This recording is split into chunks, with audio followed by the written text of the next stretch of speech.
Welcome, everybody.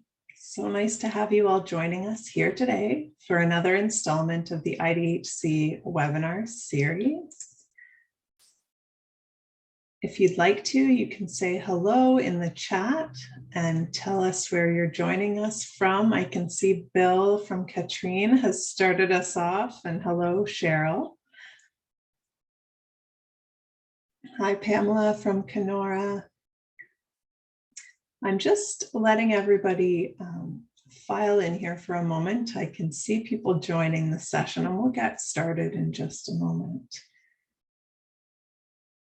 See someone from Tyendinaga, Mohawk Territory, someone from Batchewana First Nation around Sault Ste. Marie. Hello, Nancy from Six Nations, and Cheryl from Chippewa of the Thames. It's so lovely to see so many people joining us today from all over. Got someone from St. Catharines, someone else from Tyendinaga, Mississaugas with the credit. So wonderful to see so many people joining us today. So we'll get started. Welcome to the Gift of the Tree of Life, Cradleboard Teachings with Grandmother Renee, Thomas Hill.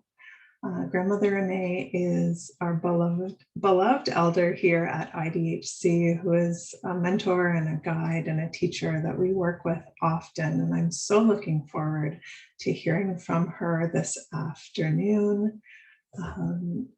So in a moment, I will turn things over to Grandmother Renee. A couple of housekeeping items this afternoon. Grandmother Renee has given us permission to record the session, so it will be shared with registrants after the webinar. We do have the chat box and the Q&A open for questions and comments, and we'll do a question period at the end of the session today. And finally, you will receive a survey link at the end of the webinar, and we do always love it if you share your feedback. So with that, I'm going to stop sharing my screen. And Renee, I will invite you to introduce yourself and go ahead.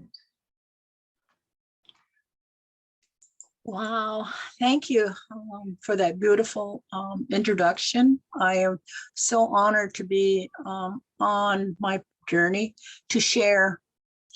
I am known as grandmother, and that name was given to me. I'm going to explain grandmother first. I used to be at a treatment center, and I would always be there on a weekend or in the evenings. And so many of the people that were there, they had asked me if they could call me grandma. And I said, I'd be honored. It is amazing because people give you your names. And my other name that was given to me is Ganadisa. It means she completes the village, she completes. And so being the oldest of 12, I did a lot of completing, making sure things were done. And I was so blessed to be the oldest because I got a chance. Both my parents were the babies of each of the family. Both of my grandmothers were residential, but they had married into families of, as you would say, traditional knowledge. And as a result, I have been, I would say I was groomed, because even in the early beginning of my life, my parents were involved in a theater called the Six Nations Pageant Theater, because there was a teacher in our community who at that time wanted to let everyone know the truth of who we really were. And so my grandparents, my parents, our relatives were involved in that. And so as a result, history has always been my passion. And I am here to share that because I know what it is to feel that desire to know, because I was one of those ones that was always asking questions. So if you get a child that's asking constantly, they're going to be a good teacher. That's what I was told, because I was always asking questions. And my great-grandfather said, "You're going to be a teacher." And I said, "No way." No, because I know what the teachers go through. But he says, "No, you're going to be a teacher of a different way." And so even Ganadusa means I'm completing what you need to know. And so I'm very honored to share this. And I just got this today. I want you to see this. It's a symbol of my status now as a grandmother. One of my students had made this for me. Look at that, a lantern. And that is to bring awareness. And so I share this with you today. And so we're going to talk about how it was. In our creation story, we were told the tree of life. And in many creation stories, there is a tree of life. That tree of life. And to us, we have that symbol of peace. We have that symbol of strength. We have that symbol of resilience. And so what better way to start our children was to have that as our backing, to have that as a foundation of who we are. And so we are of the tree. And you know, the other tree that you belong to is a family tree. And that is what I also do, is genealogy. That is the study of our families. And so just like the tree, every branch has that knowledge. And you know what? That tree is always, as they say, is looking upward. And so this is how we are to teach our children, to always, our relationship, to look and be aware of everything around us. And what better way was the Cradleboard? And so I going to do I give thanks, because we always invite the ancestors. So at this time, I want each of you to take 3 deep breaths, because you're going to bring up some of your memories of long ago. And so I always start that way. Take 3 deep breaths. And when you take those 3 deep breaths, you bring in all the knowledge of all those ancestors, because they have been, the trees have been holding this knowledge. And that is why our people are learning how to return back to the woods again, to learn, to regain their knowledge. And so this is why that Cradleboard was our backing, because it held a lot of knowledge of all the ancestors. And so at this time, we take that 3 deep breath, because what does a tree do? It gives us that gift, a gift of life, the breath. Ha, and they would say the breath of life. And so we'll take 3 deep breaths. And so on a count of 1, that deep breath. Let it flow through you. Another deep breath. And let it flow through you. Another deep breath. And let it flow through you. You see, we are receiving information. And I asked for the ancestors to be present. And so we like to acknowledge them at this time, because they're still here. They're waiting for you to listen to Sada Hunsada, to listen. Listen to what we have to share with you. And so this is why I was very grateful that I had many grandmas. I had many grandpas when I was growing up. There was a lot of old people around, older people, and we referred them as old people. We would always refer them as grandpas and grandmas. And so there would be many that would come to visit, and all of them had shared this story, share their stories of long ago. And so I was very blessed. And so we give thanks to all those that have been a part of my life, all those ones that have shared their knowledge with me. So I'm now a knowledge holder. In this way, what is done is sharing. And so we give thanks to all creation, for they hold our stories. We have it as a Thanksgiving address. This is why we give thanks to them, because they're constantly talking to us and sharing. Because you see, in creation story, we are given tools to get through trauma, because even in our creation story, it starts with trauma. What a better way? Give you that tool right offhand, so you know how to deal with life, how to be prepared for life. And that's why we did that. We did that so we could continue to get through anything. And that's why we had that tree of life. And so we give thanks to all creation. We give thanks to them for all their support. You see, it was the twin that had, I would call him the patient one. because the inpatient one had caused trauma. And so what we have here is one that had, that young one that had trauma. And so what he did was he created things. He created these gifts to help us in our journey in life. And he created all these magnificent gifts, life supporters, to help us and guide us. And they're still there waiting for you. And so we like to acknowledge them and thank them for being with us. And we like to acknowledge the one who has created all. And we say thank you for this beautiful day that we have been given. I know many of you have complained that it is, when it's winter, when it is cold, oh, it's rainy, it's damp. You know, our people didn't do that a long time ago. And that's one of the things, because we understood, because the trees told us what they need. They need that coldness. They need the moisture. They need the rain. They don't need heat all the time. They have to build up that resilience. And so those trees talk a lot about what we need in order to overcome a lot of sickness. And that's the way it is with the trees. That's the way it is with all the plant life. And if you notice on the back of that, our poster, how it had all those floral designs, well, you see, they also talk about the times, the seasons, and they tell the history. They tell us why we need this. Our medicine is our food, and our food is our medicine. So our Cradleboard was telling the story. It was everything that you have today in education. You know, what they call it is a math, science. Well, that was done right at the beginning, at the hop of creating our Cradleboard. It told our stories of where we come from and where we belong. And this is what every child needs, you know, their birth story. They need their birth stories. They need to know their purpose in life, because they're going to ask questions. And that's, you know, if you have heard who, what, when, where, why, that's what the Creator put in us for resilience.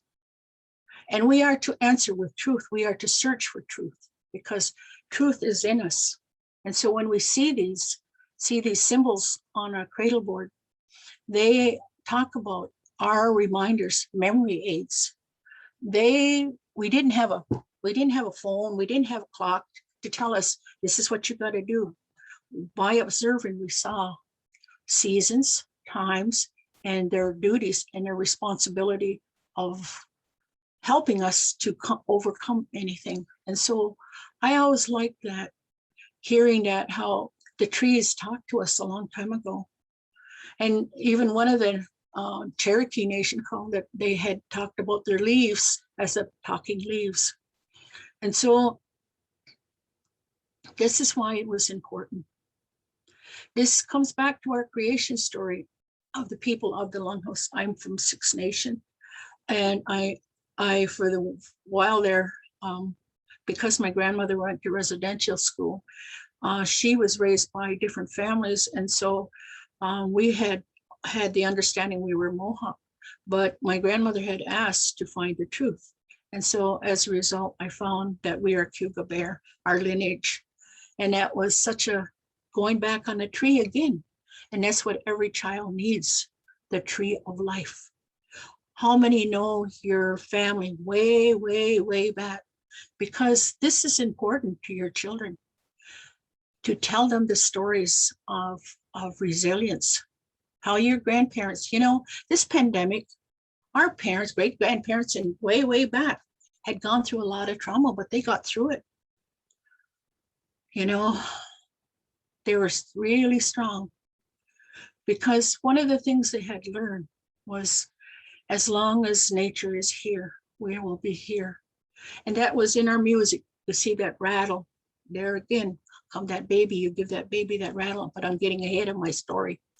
And so in that creation story, it talks about this tree of life. And if you see the vision of it, it's like a woman's birthing place, the uterus, and that is the tree of life. That is the symbol on many of our designs of our clothing. We have the symbols of creation in our talks about our relationship with the sky world, talks about the water. So everything was telling our stories of who we are and what our duty was, our responsibility. So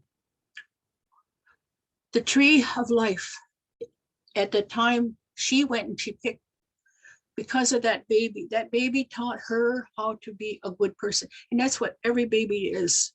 That's how I was told. My grandma had said that.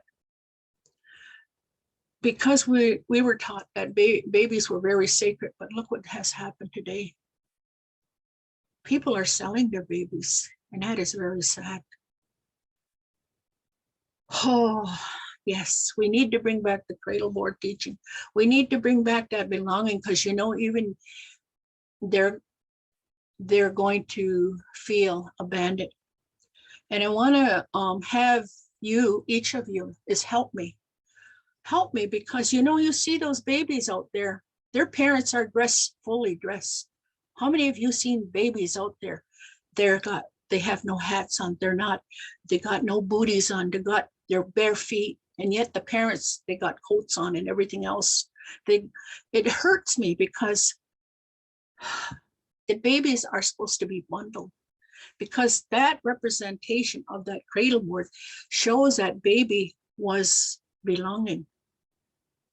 And that's why our mother used to teach us to wrap our babies really tight, to wrap them so that they can't get out.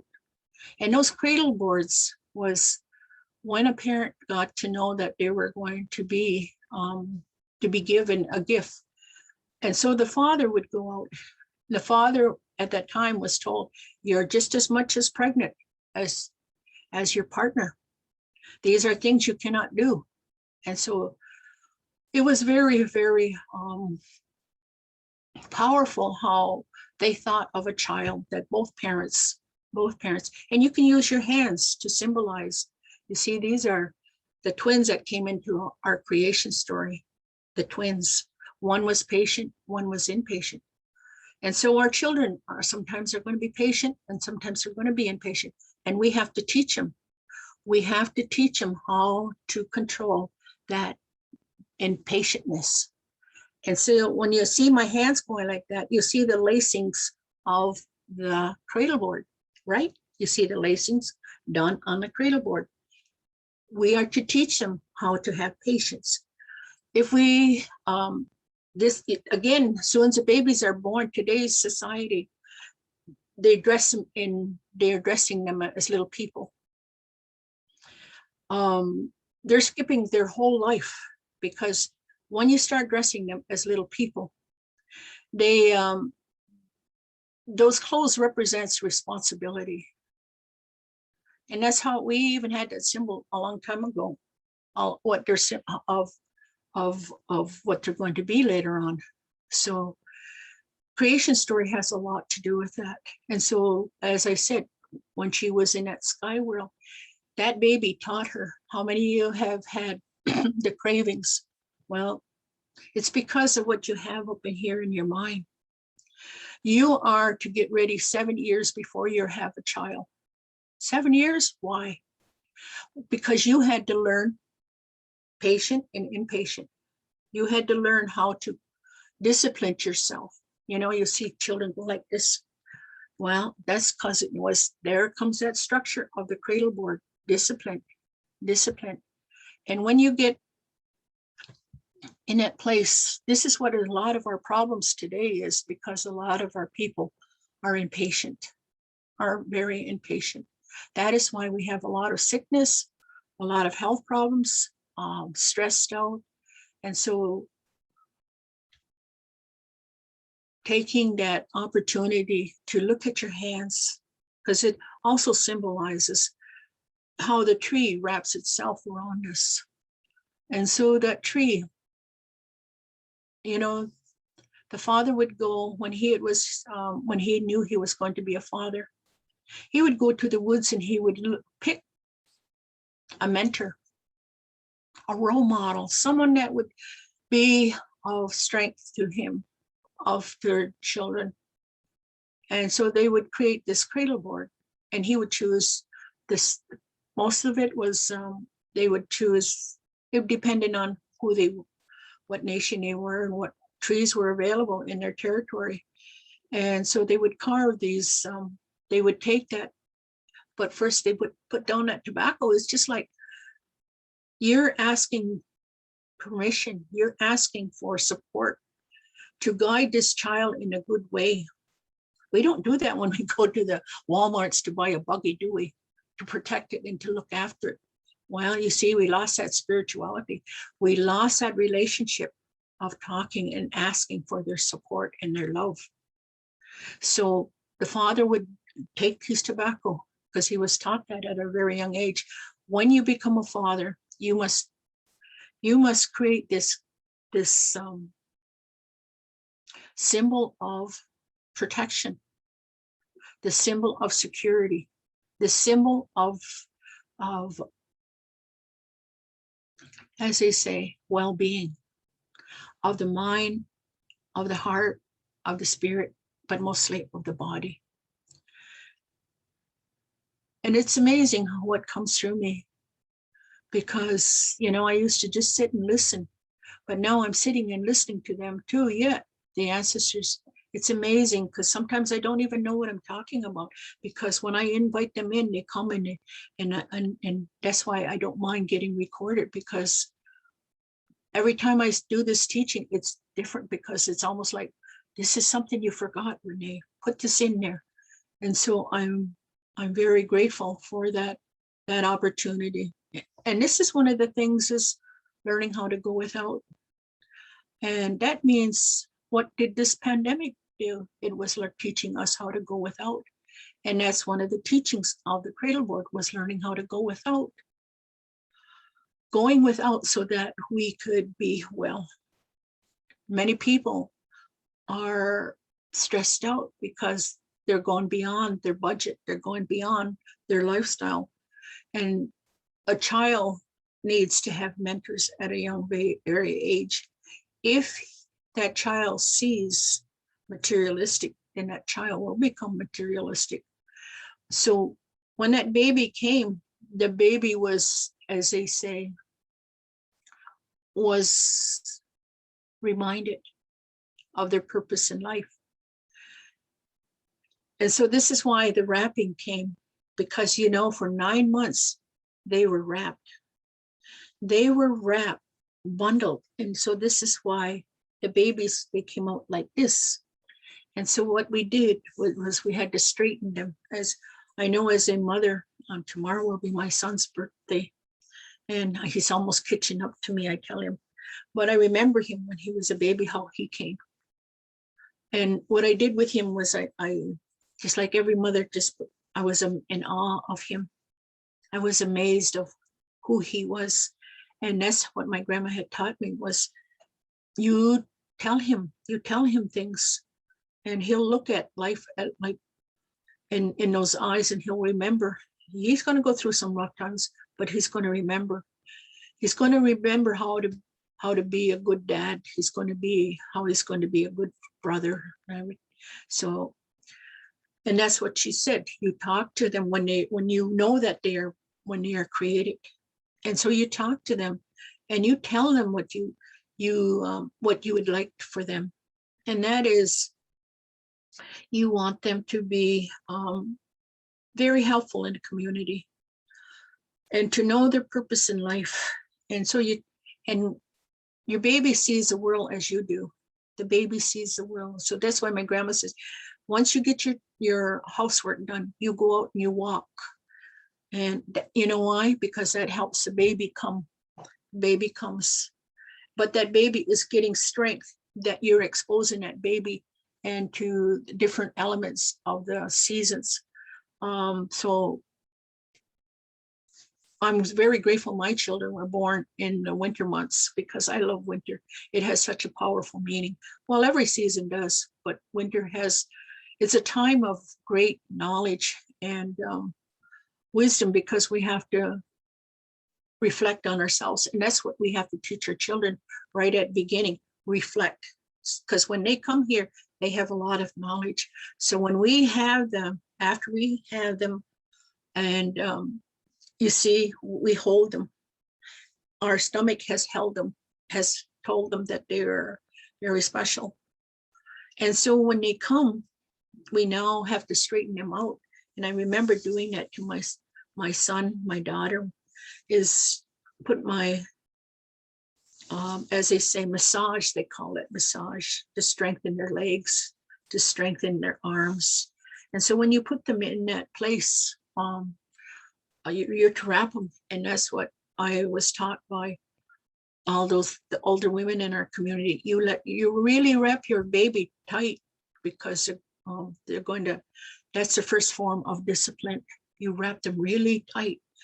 And I was so proud of my niece. I went to visit her, and she had her little one, and what she did, I saw her wrap that baby. I didn't say nothing, I just was watching, and she wrapped that baby really good. And I was so proud to see her do that. So you see, there's that, why that structure of the Cradleboard was designed, was to continue that embrace, that security, that love, that all those things that we need to remind us how we are, as they say, we are welcomed, and we have a purpose. And so that baby, they say, when you would wrap that baby, you have his arms. Sometimes they had their arms wrapped around him. You know why they wrapped them with their arms down? It was to teach them to discipline, that, you know, there's things that they can touch and there's things that they cannot touch. And so wrapping our babies with their arms straight is to use their eyes, because they have magnificent minds. And so it gives them time to reflect, to think of all those things, because we have so much gifts. And so when that baby, he's putting his hands, and he's just like an older person, looking at all the things that is around him and enjoying what he sees, because when you were carrying him, you told him of this world that he was coming to. That's how what my grandma said, you go out and you explain the world to them, that this is your family. This is that relationship, a strong relationship. And that comes again, that tree of life. There is that stem, what you would call your cord to your child. Again, that is that root. And that is amazing, because when the baby is born, delivered, it is snipped, and then we take that, we save that, and we keep it for later, because it's a part of us. And that is so amazing, because, you know, how many of us felt that our mothers knew what we were doing? I think all she had to do was hold on to that cord, and she would remember, she would say, oh, my child's doing something they shouldn't be doing. And that's why that instinct that we know, we didn't need telephones a long time ago. Can you imagine a mother a long time ago? She didn't need a telephone to know when to look for her child and to reassure her child of security. And so this is what that cord represents. And the afterbirth is also just like it's like the tree. It is the tree, the symbol of the tree, of that afterbirth, because it is truly amazing. And life on that journey, this is why we have chosen a tree. And so when that baby was wrapped, and you would sing songs to that baby. And one of the things that you did, you know, you would rock that baby. That baby was a gift to you to balance you. Because a lot of us were stressed, you know. If we didn't know anything about parenting, we were really stressed out. But I was very blessed. Like I said, I was the oldest of 12, and I would tell everybody, I never had any dolls. I had real live dolls, because I had my brothers and my sisters. And so I was taught of being a parent by having to support my mother with the children. And so I would ask all these questions. And she said, go and ask your grandma. Go and ask your auntie. Go and ask, because at the time my mom would be busy, so I would ask them these questions when I was visiting. And so I learned a lot because they also had to learn those things too. And so going back to the cradle board, someone had referred to me one time, you must have been raised on a cradle board because you stand tall and straight. And I said, no.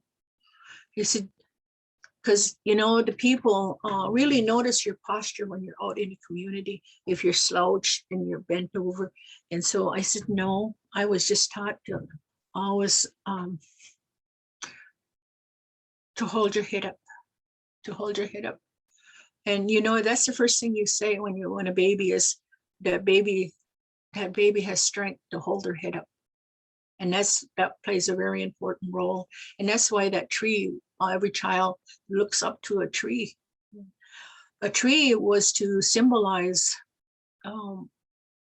many, many years. And this is how we even signify our leadership, our chiefs, our confederacy. Those chiefs would be chief for life.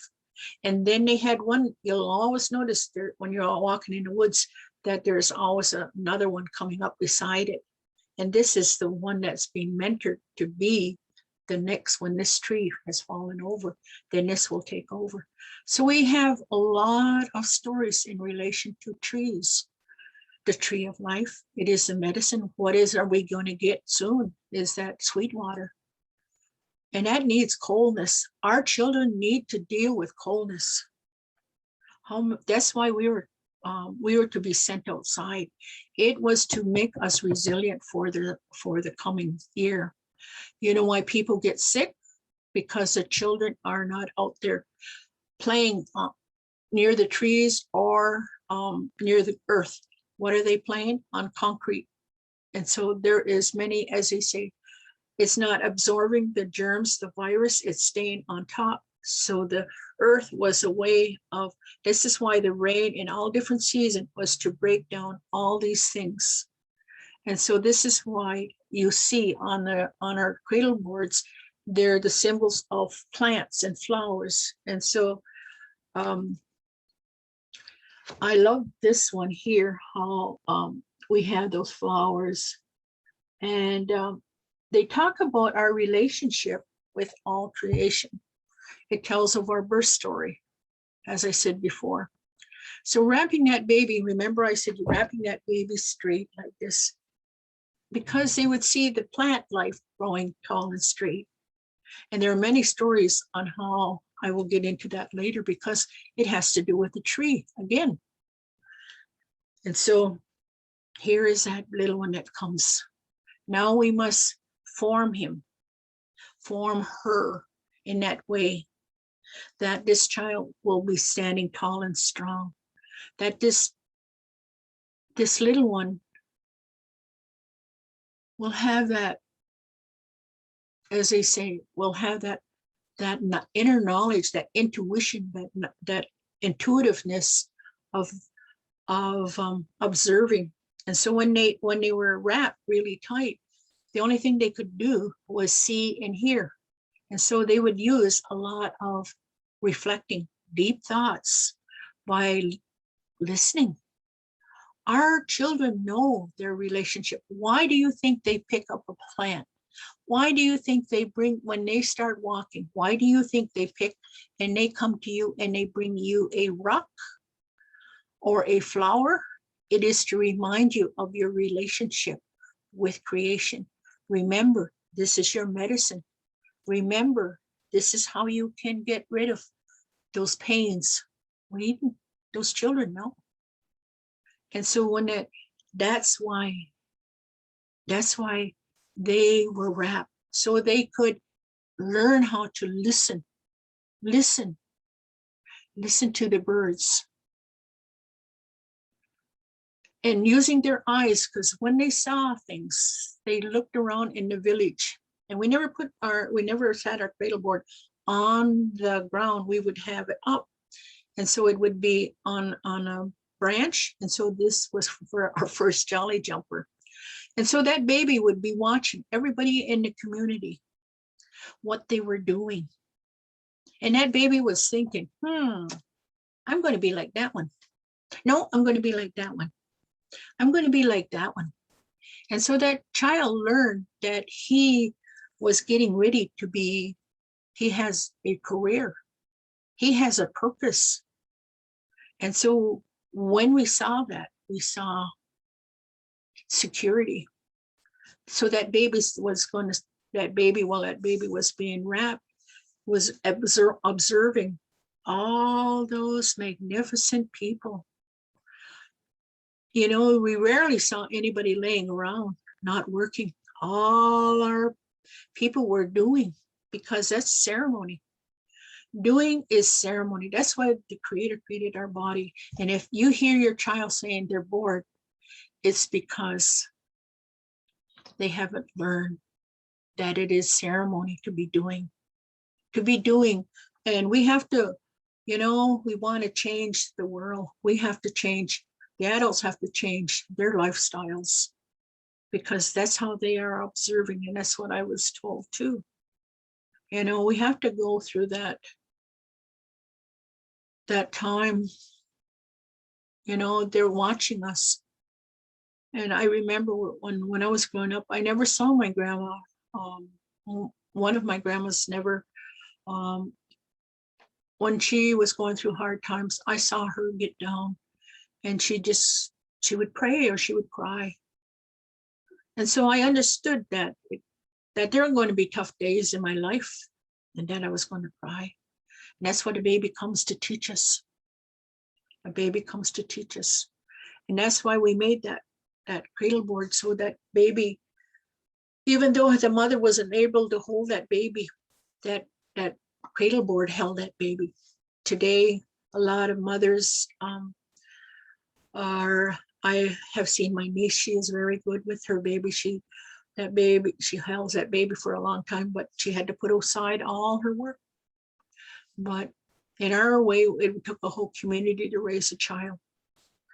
And it wasn't no different a long time ago for a grandparent to help in raising a child, because the grandparents were more, they were more of speed for those little ones, as they say, because they weren't that fast. But when they got older, then it was the aunties that would come in.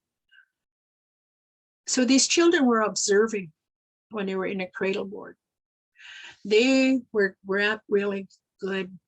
And so they knew they were loved, they were protected, they were secured. So they didn't have it, as they say, they didn't have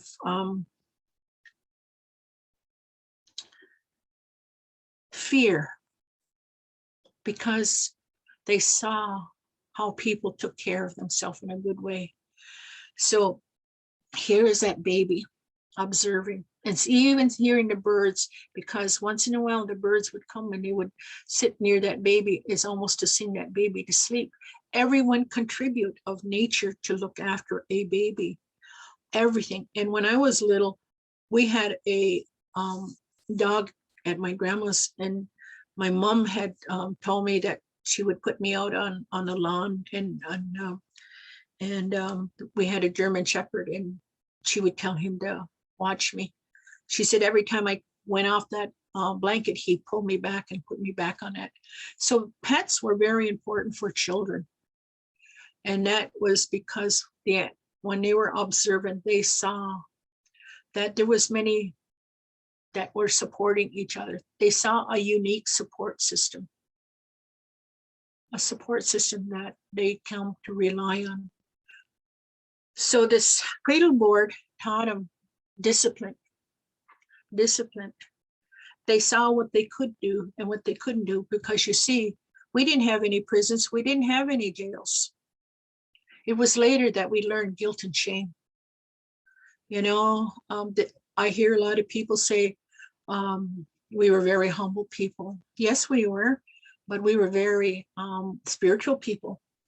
And being very spiritual, you look people in the eye, because you want to see that fire. You want to see that glow.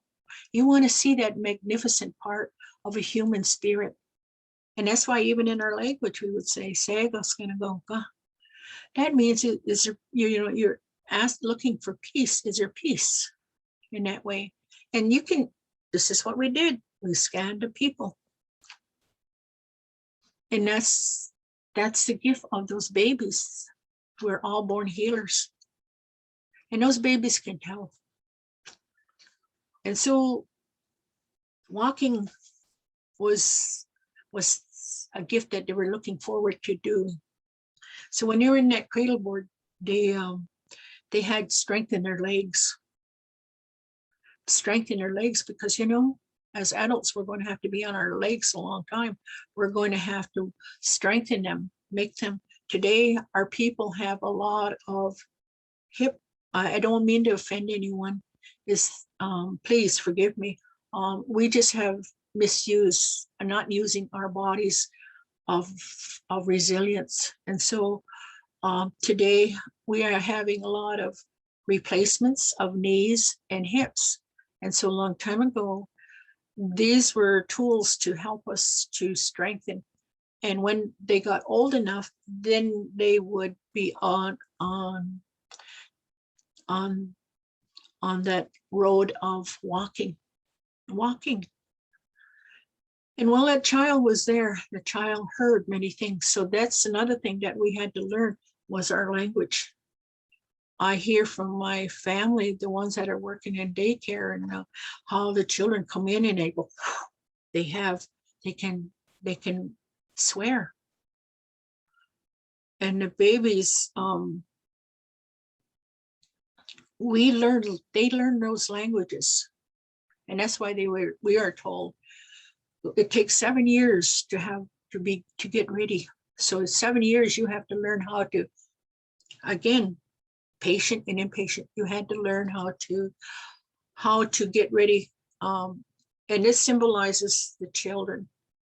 And so this in us is twins. I like to use this phrase. This is twins. This is your mother. This is your father. This is your grandmother. And this is your grandpa. And that's what gives you that. That's where that relationship of hug, that is medicine. The hugs are medicine. And that comes from that wrapping on that Cradleboard. That's what causes the lack of it has caused much problems. So I am hoping to see a lot of Cradleboards come back again. I had given my son one to him and his partner, a beautiful, but I haven't seen, I have given, this was later on in life when after my daughter gave birth, I had looked for someone to make me a Cradleboard, and I had 2 Cradleboards done. So these are the gifts. And I am so grateful that there are many out there that are still carrying this knowledge of the tree of life, and why it was so important for us. You know, I have gathered so much material on researching, is that I have many binders. I have many binders that are filled with early childhood, early parenting on traditional ways. I have gone around and asked questions: who, what, when, where, and why. And so these are things that we need to learn. There are 7 stages of life. And one of them is to say, because that baby's going to say, who am I? And this is when you give them their birth story. And then again, we learn the language. How do I speak? And how do I think of others is who I am. So when those babies were wrapped in their Cradleboard, they watched and saw how they saw relationships on how they are to conduct themselves. At that time, we didn't see a lot of violence. We saw a lot of teamwork, cooperation, and we have, as they say, we have slipped away from that. And I think the Cradleboard, even symbolically being in our house, I have many different Cradleboards of various size, and I have one about this high. I mean, about this high. Well, I'm short, so it's about this high. and we put my great granddaughter in it. And we were laughing because she was 2 years old. She was 2 years old, and we were laughing. And this is the one that they would use for transportation, transporting, you know, when they would go when they would move their village to another village. This was one way they carry their toddlers to protect them so that they would be taken care of. So that cradle board really represents a lot more than what we think, because even in their ending days, what do they have at our grave? It's almost like another cradle board. The backing of the cradle board, it's got all our story, but it's put in the ground, and it's again that security. It represents so much more. So the cradle board I'm working on, not right now, is I'm creating the metaphors of the lacing, of the wrapping and everything. And I'm talking about how many lacings done, because that's what they did. It was like math, science, everything that you're learning in school today is how we did all these things. And so knowing the first 7 years is very important, because this is where security comes from. This is where the foundation comes from. And everyone has an opportunity to be with a tree, to go, you know, that's where children like to go when they're troubled. How many of you had built a tree house? How many of you went and sat near a tree when you felt your spirit was broken? That is our medicine. And so when we had that cradle board and the backing of us, we felt the strength and energy, because when that father was creating that cradle board, he was singing. And that's what you do. You put that frequency, that energy into that frequency of love. And today, you don't put it in that buggy. It doesn't smell of love. It smells of chemicals. So this baby is already feeling the strength and the frequency of how it was made. That cradle board was made by somebody that took a lot of consideration in creating this gift for me. And I have my birth story. I have it. And so this is another story of that tree. And so that, again, that child, when they were, as they say, they were entertained. And that was that wrapping. All they felt was love. All they felt was security. All they felt was belonging. And look at it today. As soon as a baby is born, people put on little clothing. And where is that security gone? Where is that protection and all these things? What we need in that first 7 years to make us strong, so that we don't go into addiction, so that we don't go into any addictions or any health problems. So our health problems starts, I would say, if we had been all on cradle boards, we would be a lot healthier people, because this is why we have the broken spirit. And the hair goes back to that tree. That tree has a frequency. All its life, it has been picking up information. Even when that baby was sleeping, the tree, to us, we understood the tree still lived. It takes in, absorbs the energy of the family.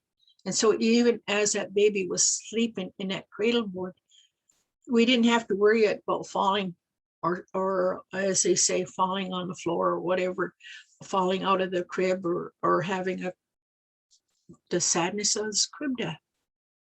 That child had that protection around. So if they had moved around, they would be protected. So they learned that they had to have patience. And when they learn this, it gave them better understanding that they couldn't, I would say, a lot of tantrum, and that happens even in adults today. Tantrum is, oh, when you see somebody being angry and upset and everything, oh, I go, where's the Cradleboard? We should have an adult Cradleboard, don't you think? To wrap them again, because this is one of the ways that we're doing now in bringing back that security, because I work in addiction field. This is where there's a lot of breakdowns of our spirit and our bodies. And this is why we look for that love. And that's what we look for. But it's the wrong kind of love. We need that security that's always going to be there. That's always going to be there. And so one of the ways that we do is, I want to do is to wrap them again. You see this tie? This tie was given to the people that are working with the people.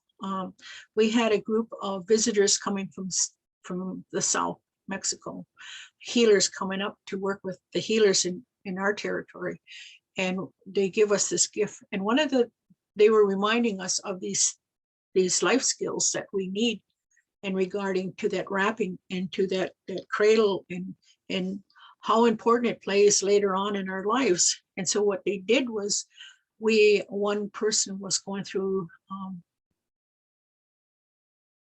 not being loved. Well, she had parents, but she didn't feel love. But that gets into another story. But what we did to her was we did to her again was we wrapped her. We wrapped her and we made it like a swing. And you know what? We sang a song for her. We sang a song. And that's what she needed. That's what she needed.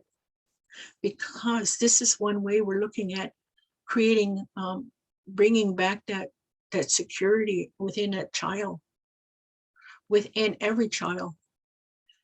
And if anybody has gone through trauma, this is what we do. You notice if a child is in trauma, they'll sit there and they rock themselves. Why? It's because they need to bring back that I don't know all these big words, but all I know is that they bring back that spirit back in balance, how they speak. And so even a baby, when a baby is crying, it is because of the adult. That baby is a healer. That baby picks up. The baby knows. And that's another reason we wrapped that baby, was to protect that baby from all those feelings that people are having around there, because it was to protect them. But what did they do now? They have clothes on them. They have little shoes. They have little pants. So they're just like every adult that's facing a lot of rushness. And so right away, as soon as you start putting on those clothes, those babies are going to learn stress at a very young age, and they're going to have high blood pressure. They're going to have all these things that we are plagued with today, because we're living in we choose to live a stressful world. Our people were in a slower pace. I like visiting up north. It's so nice. It slows right down. Even when I went to South America, the people were still walking, and that was so beautiful. People weren't in a rush to go any place.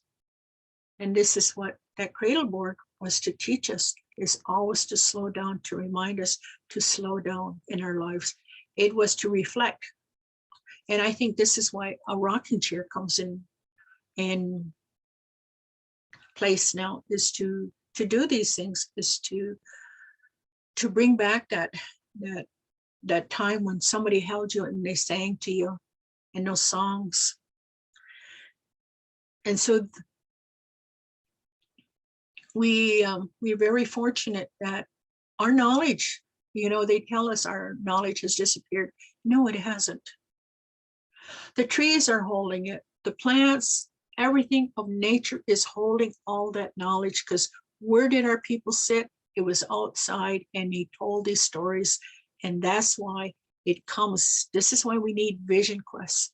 This is why we need to go without, because even going without, we learn how to slow down. We learn how to, it's just like being wrapped in a cradle board. And that's the way I feel. Even as being a great grandmother, I feel like my house has become my big cradle board, because it lets me know that when I need to be nurtured. It's like nobody will call. It's just like nobody will come and visit. And then when I'm regained and I have renewed myself, and then it just gets busy again. And so I look at my house like a huge cradle board. And just like the tree has a lot of knowledge, you look at my elders. This is my knowledge. This is how much a cradle board would hold all this knowledge. And so when I sit in here, what are trees? This is their leaves are made from the paper. The paper is from the trees. So this again reminds us of the tree of life. How we are to be, as they say, to live each day to become more resilient. And so I'm going to go into the stages now. I'm going to share one story before I go into that, of that cradle board, more teachings. But I think this teaching plays a very important role, because we are to learn while we were in that cradle board. It represents, even like that turtle shell. That turtle shell was so powerful that all those circles on it represent, just like the binding of a cradle board. It reminds us of, it's a metaphor on what we're to learn. And so I'm going to share this story. And this story plays a very important role, because one of the most important stories that the cradle board teaches us is discipline. Now, each one of us has to learn discipline. We have to discipline ourselves. For a long time, we kind of say, oh, nobody's looking, I guess I can do that. But you know what? This is where we have that guilt and shame, because we lived in that good way. We conducted ourselves in a good way. And yes, we're all going to go off our path once in a while. I had, but because of the cradle board, it just reminded me what I needed. Because my grandma came back in my dream and she told me, she explained that you need to take all this off and let's go and sit in the woods again. And I think that's what the cradle board has given me, is my life back again, because trauma can do so much. The trauma of loss, and to get through those challenges is one of the things our children need today. And it also lets us know that whenever you need strength, even the old people, they have a walking stick, they have their walking cane. So that tree of life is with us on a regular basis. Even when we were birthing, we would hold on to that. When I went into the hospital, they told me I had to lay down. I thought, how ridiculous. Don't they know gravity? Gravity doesn't come this way, gravity comes this way. And so while I was birthing, I just had to have somebody, I said, I have to get up and walk. And my son came a lot faster than if they had me laying down. So the tree, I hear stories how the women would go and pick a tree and they would just hold on to those trees and bring forth life. Bring forth life. And when they were holding it, it was just like those midwives, those little trees that would hold them up, and the babies would come. So I'm going to share this story about, I really grateful that I heard this story. And they're all coming back to me, because when you're without influence, you're hearing all these stories again. And so this story talks about a long time ago, a couple a young man and a young woman had chosen to be partners. And as time went on, the moons went on, the mother had the young girl had wanted to be a mother, and so did the young man wanted to be a father. But as time went on, the moons went on, they were conceiving. And so the mother kept saying, the young woman would say, if I had a child, I'd give that child everything, everything. This is how much I want a child. And the old people had heard that. They had heard that. And they says, yeah, what you will do will cause more harm, damage to them. Do not think that way. Oh, you're old. You went like that. And so what was happening was every moon time came. And finally one moon time came and she was with child. She was so happy. She started, at this time, she was very gifted. She could make beautiful regalia, buckskin. Her partner looked the most handsome. She was doing the cooking. She was doing, because she was given all these gifts. She was given all these gifts to enhance their lives. And so was he. He was a good hunter. He was a good dancer. He was a good singer. He was all these things. And so they had said, oh, we are going to have a baby. And so I'm going to give my baby everything. So this is what they started to do. They started making these things. And every time they said, I'm going to give my baby everything. I'm going to give my baby the best of everything. The older people would say, yeah, you're going to cause a lot of harm if you do. What did they know? What did they know? And soon she had a baby. This young one came into their life and she was just glowing because she was so filled with so much love for that child. She said, I have been waiting for you for the longest time. And I said, when you come, I would give you everything and I will keep that, and I will keep that promise to you. I will give you everything. That little baby heard that. So that baby went to test that baby. See, they have a lot of knowledge. They come in here they come to the earth to remind us on our responsibilities and our duties. Are we being a good human being?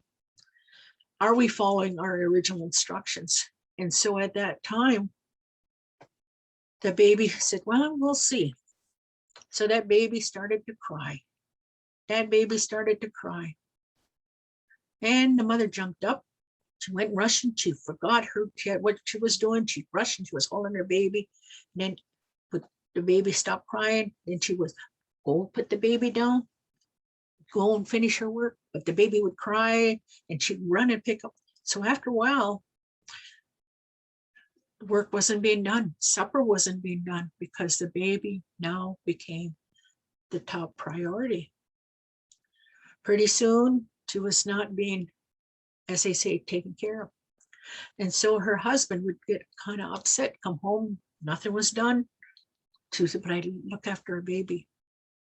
And he said, well, I'll help. And so the baby also knew at that time, when he was getting older, he wanted to be with his dad all the time. But his dad said, I can't. This is too dangerous for you. You're little, but one day you will. No, he just threw a fit, laid on the ground and screamed and hollered. And so the father, he couldn't go out hunting. The father had to stay home.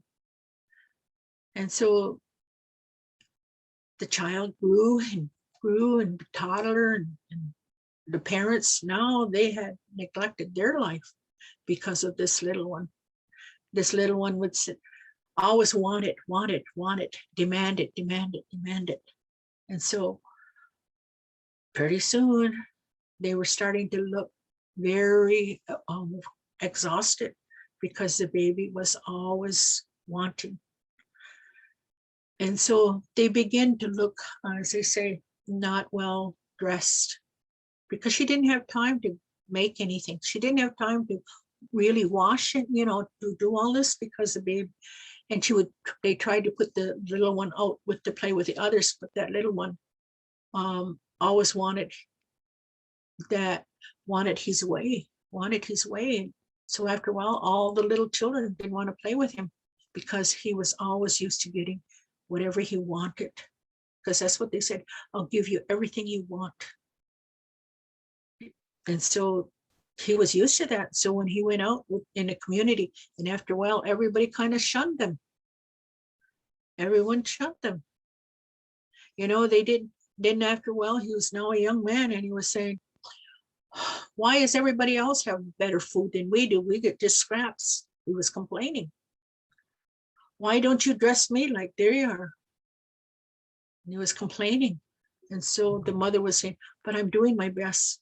The father, he was no longer, wasn't out there hunting. Then the men got, the community had to help them at first, but then they saw that they could be doing that, but they were more with their child. So they said, well, we tried.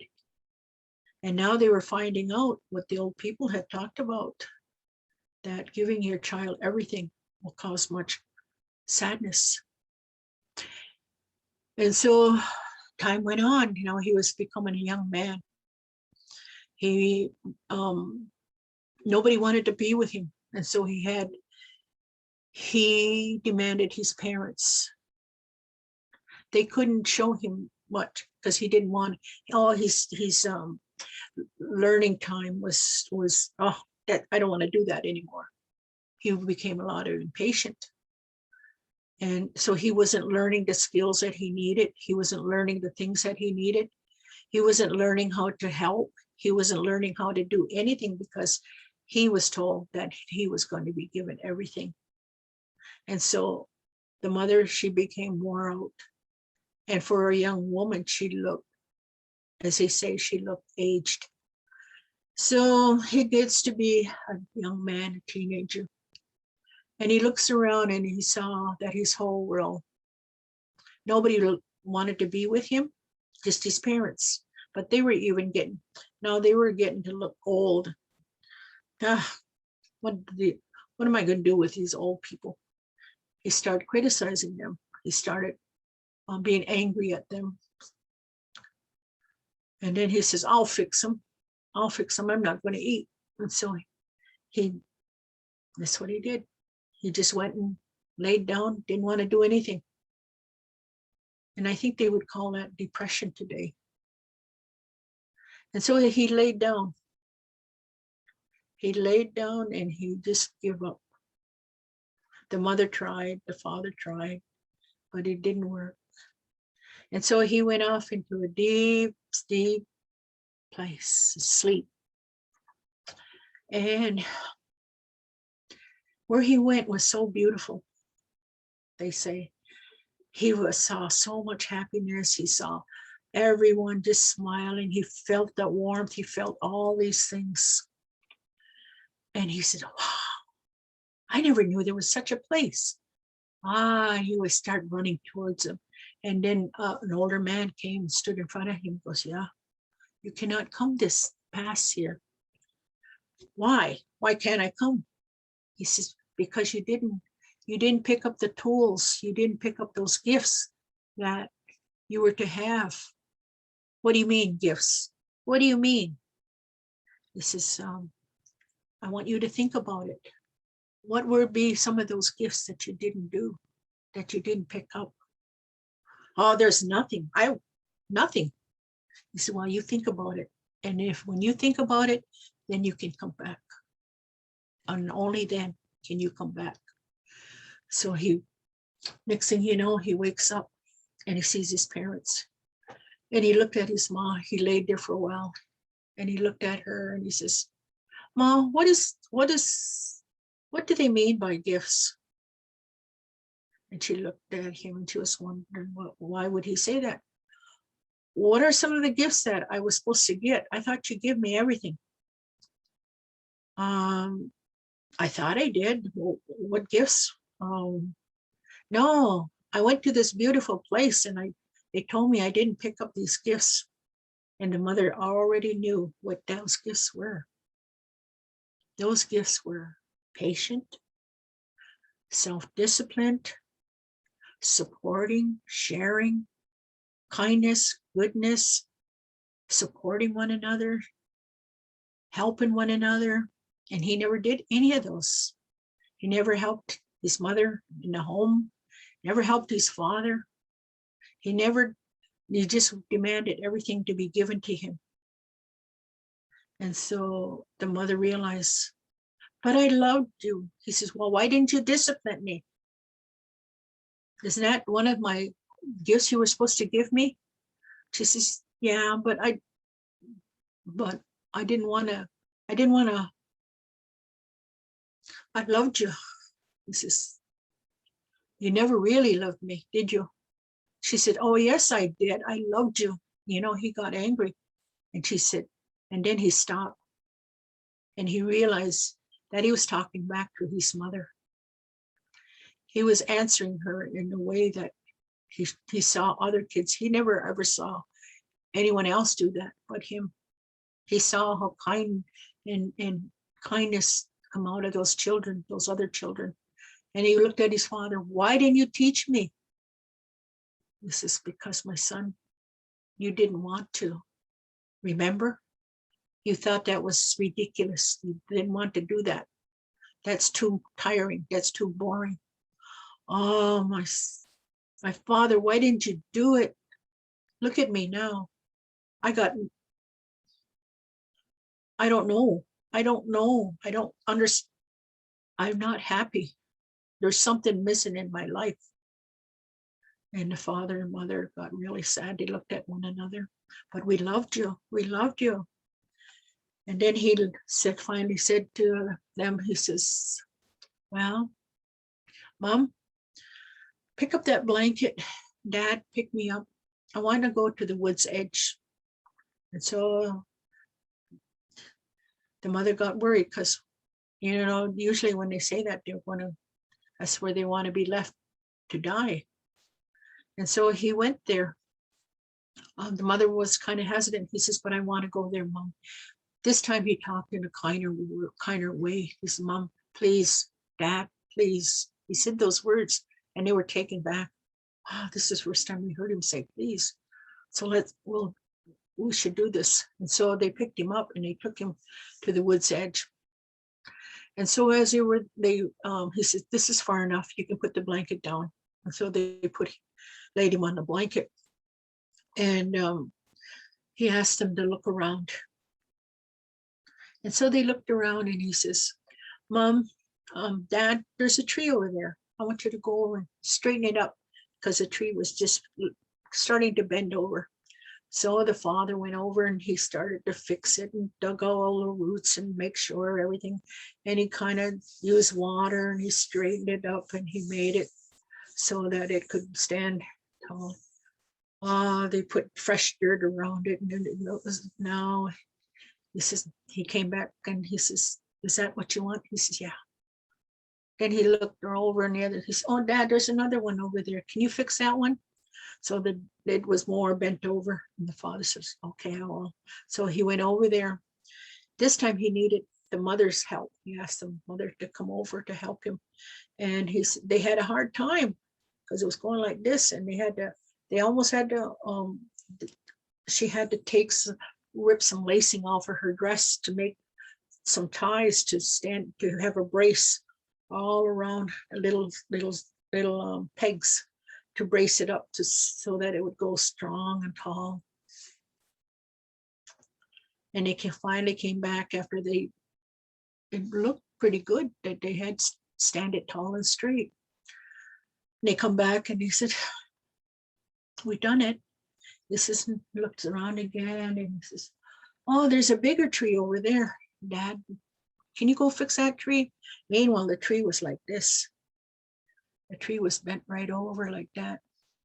It was a tall tree. And so they went over there and he had a real struggle. He had to call Mother to help him.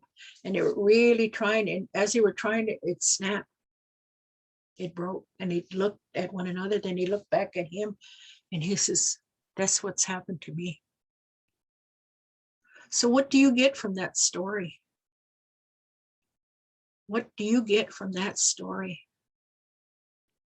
It plays a very important role. So I'm just going to leave it out there. You can put it in the chat box, or you can share that with me, what you what you gain from that story. So this is your turn. I shared the story. Now you shared what that meaning of that story was.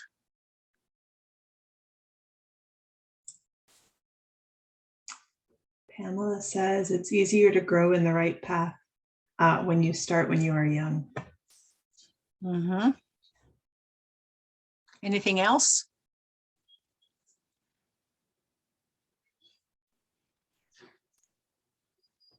Sarah says setting limits with love.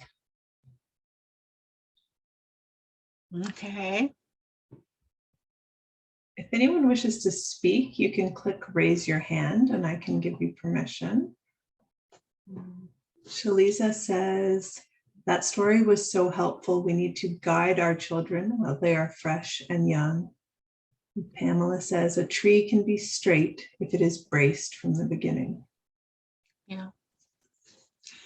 And that bracing is discipline. Not giving them everything they want. They have to learn how to live without. And that's what my mom, one of the things my mom really had asked when my children, because I'm like everybody else, when it was time, I left the reserve to have my family. Me and my husband went to the big city, and then when I was with child and I had my children, my mom says, you bring them home. You bring them home. I want them to be home here. And we talked about it, Mom and I, and she says, I want them to know what it is to live on a reserve. And so I said, oh, and I want them closer. And so I said, okay. So I looked for a place, and the place I found was an old farmhouse, brick house, and it was cold. And what it was my children had to learn how to get wood. They had to learn what real life was all about, because living in a city, what do they have?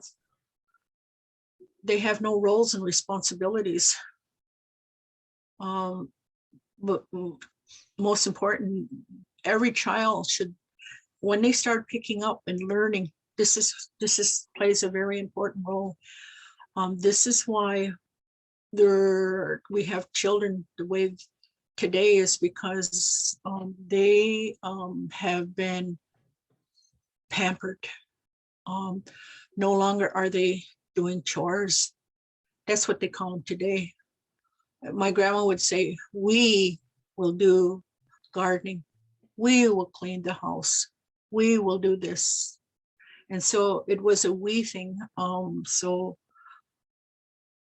I really appreciate that. And that's why we're to teach our children life skills, such as cleaning our homes, such as because that talks about the environment that we live in. We have learning these skills of cooking. And so my brothers, they learn how to cook. I'm very grateful that I have a brother that really makes really good bread, better than a lot of other, and it's amazing because our children need to learn, and that's what, especially the men, they are learned. There was no such thing as man's job and woman's job. That was as they say, colonized, programming us, because when you love someone and you're in a relationship, we help each other out. And that's how we thought a long time ago. We did this together. We did the gardening together. The men would get the land ready and we would do that together. We would do these together. And so I always tell that when my young people at the treatment center would say, oh, I'm bored. I says, oh, we got a wee fitness program here. And they go, oh, where is it? I says, well, we'll go outside and we will do this. We will do that. We will gather wood. That's our wee fitness program. Because I said, we have a shovel, we have a rake, we have all these things. So these are things that plays a very important role, because a lot of children don't know how to cook. What do they say? There's nothing to eat. Remember that? There's nothing to eat.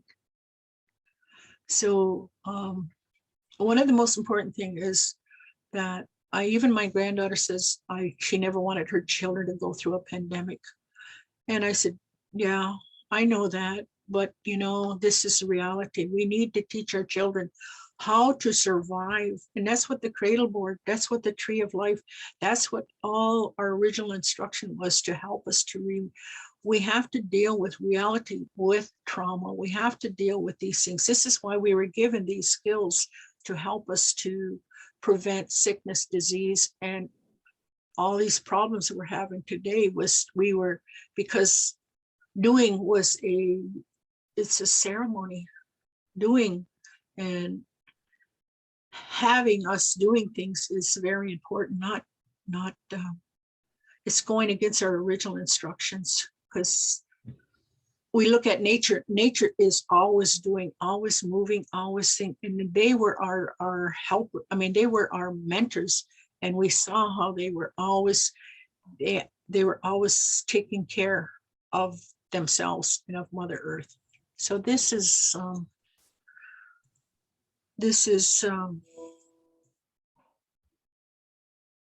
awakening that is happening, and I'm grateful that that we now look at the Tree of Life in a different way. We look at it as giving us our instructions, the 7 grandfathers. Well, we have the same thing. It's a 7 thickness of our skin, and I have.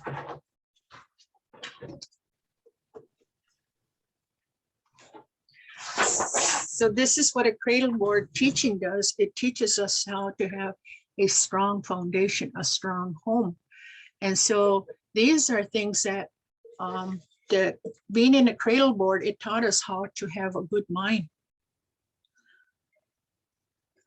There again, we're disciplining ourselves. We learn compassion. This is the 7 thickness of our skin.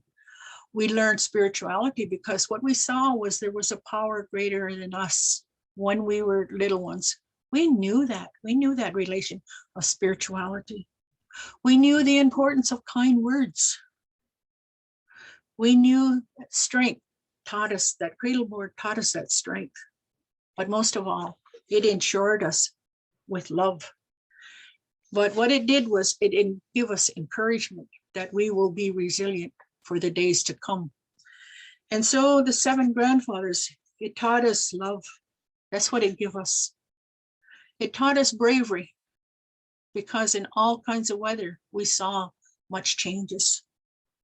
We saw respect that people had for one another. We saw honesty. That is really amazing. By just observing, we see honesty. We saw humility, and then we saw truth. We saw wisdom by just observing and watching.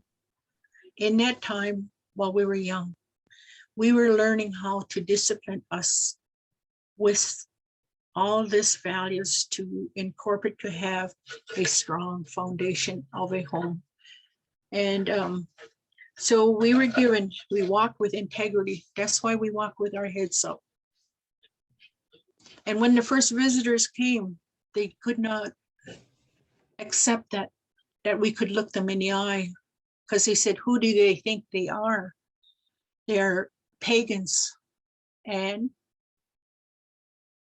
they know nothing. How dare they look at me? And then they brought this big stick and they beat us. Don't you look at me in the face. Don't you look me in the eye. And so we were taught not to look the people in the eyes. So this is why we have been conditioned to walk this way. When we were filled with spirituality, we raised our head up and we smiled. So we learned we had a responsibility, not only to ourselves, but to others. We learned cooperation, how it takes a whole community and all creation to work together to survive. We learned responsiveness, what I do, how others are going to react to what I do. We learned confidence. Wow. But most of all, we learned that there was consistency, and that is the beauty of it. We learned honesty in that Cradleboard. And this is what the Tree of Life has always given us: fairness, openness, and trustworthy. These are the things that it taught, but we also learned humor, kindness, and sharing. And this is what we learned from the from the Cradleboard teaching how to build our home. And this is made out of wood. So this is a Tree of Life. So I'm very grateful that that we are here together. It's amazing that a lot of people have back problems. It's because they're not listening to their bodies. They're not listening to their bodies. And the Tree of Life talks about this tree, our spine.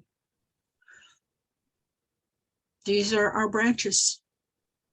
Our whole existence is like the Tree of Life, because what does it give us? It gives a part of itself to us. And so we are like trees. Our lungs look like the trees. Every part, if you're looking for medicine and you have health problems in certain areas, that plant will be in a shape of what you need, what will take care of that need. And so this is why I'm very grateful to always asking questions, who, what. I still ask those questions.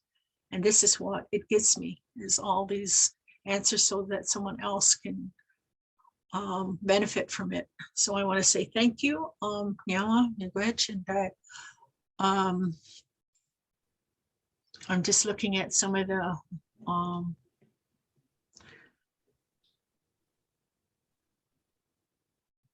okay, I don't think there's anything.